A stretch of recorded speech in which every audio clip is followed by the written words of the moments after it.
तर नमस्कार मित्रांनो, पुन्हा एकदा नवीन एका व्हिडिओमध्ये आपले स्वागत आहे. मित्रांनो, RT 25% प्रवेश ऑनलाईन अर्ज आजपासून सुरू होत आहेत. मित्रांनो, हा फॉर्म कसा भरायचा आहे याबद्दलचा तर संपूर्ण डिटेल व्हिडिओ आपण घेऊन येणारच आहोत आपल्या चॅनलवरती या वर्षासाठीचा. परंतु मित्रांनो, याच्या नियमामध्ये काही बदल करण्यात आलेले आहेत. फॉर्म भरण्याआधी आपल्याला ते नियम माहीत असणं गरजेचं आहे. मित्रांनो, 2 नियमामध्ये महत्त्वाचे बदल करण्यात आलेले आहेत. ते आपण आजच्या व्हिडिओच्या माध्यमातून थोडक्यात समजून घेणार आहोत. तर मित्रांनो, आधी बघा, आपल्याला शाळा सिलेक्ट करताना 3 किलोमीटर पर्यंतचा अंतर मिळत होतं. म्हणजे आपलं जे घर आहे त्या घराच्या लोकेशनपासून आपण 3 किलोमीटर अंतरापर्यंतचे जे शाळा आहे ते आपण सिलेक्ट करू शकत होतो. परंतु मित्रांनो, आता हा नवीन नियम काढण्यात आलेला आहे 2026-27 साठी, ज्यामध्ये आपल्या घराच्या लोकेशनपासून फक्त 1 किलोमीटर पर्यंतच्या अंतराचे जे शाळा आहेत त्याच आपल्याला तिथे पोर्टलवरती दिसणार आहेत आणि आपण त्या सिलेक्ट करू शकतो. हा एक महत्त्वाचा बदल आहे मित्रांनो. 1 किलोमीटरचं अंतर खूप कमी असते. बऱ्याच वेळेला 1 किलोमीटरच्या अंतरामध्ये आपल्याला शाळा मिळणार सुद्धा नाही. तर हा एक नियम आहे ज्याच्यात बदल करण्यात आलेला आहे. आणि दुसरे नियम आहे मित्रांनो, डॉक्युमेंट्स संदर्भातला. म्हणजे याआधी आपल्याला जे डॉक्युमेंट्स होते, म्हणजे फॉर्म भरताना जे लागत होते डॉक्युमेंट्स, ते आपल्याला लगेचच अपलोड करायची गरज नव्हती. परंतु आता आपल्याला डॉक्युमेंट्स फॉर्म भरतानाच अपलोड करायला लागणार आहेत. पहिले असं होतं की आपण फक्त सिलेक्ट करत होतो की आपण कोणत्या डॉक्युमेंटच्या आधारे हा फॉर्म भरतोय, आणि जर आपल्या बाळाचा नंबर लागला लॉटरीमध्ये तर मग आपल्याला ते डॉक्युमेंट गरजेचे असत होते सबमिट करण्यासाठी. परंतु आता आपल्याला डॉक्युमेंट फिजिकली लगेच पाहिजे असणारे फॉर्म भरताना अपलोड करण्यासाठी त्याच्या काही वेगवेगळ्या साईज सेट केलेल्या आहेत, त्यानुसार आपल्याला ते भरायचे आहेत. आता यामध्ये कोणते डॉक्युमेंट्स कोणाला गरजेचे ते आपण थोडक्यात समजून घेऊया.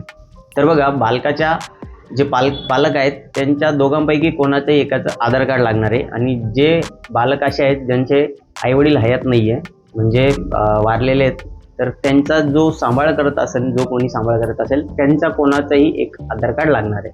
मित्रांनो, दुसरं महत्त्वाचं डॉक्युमेंट म्हणजे बालकाचं बर्थ सर्टिफिकेट लागणार आहे, जन्म प्रमाणपत्र आणि वास्तव्याचा पुरावा लागणार आहे, म्हणजेच ॲड्रेस प्रूफ लागणार आहे.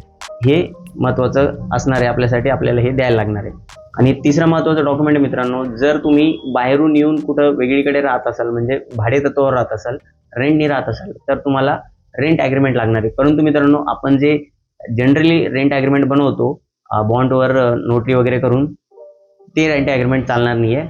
जे ॲक्टनुसार रेंट ॲग्रीमेंट बनतं, ज्यासाठी मित्रांनो बघा 2 साक्षीदार सुद्धा लागतात, ते रेंट ॲग्रीमेंट लागणार आहे आपल्याला.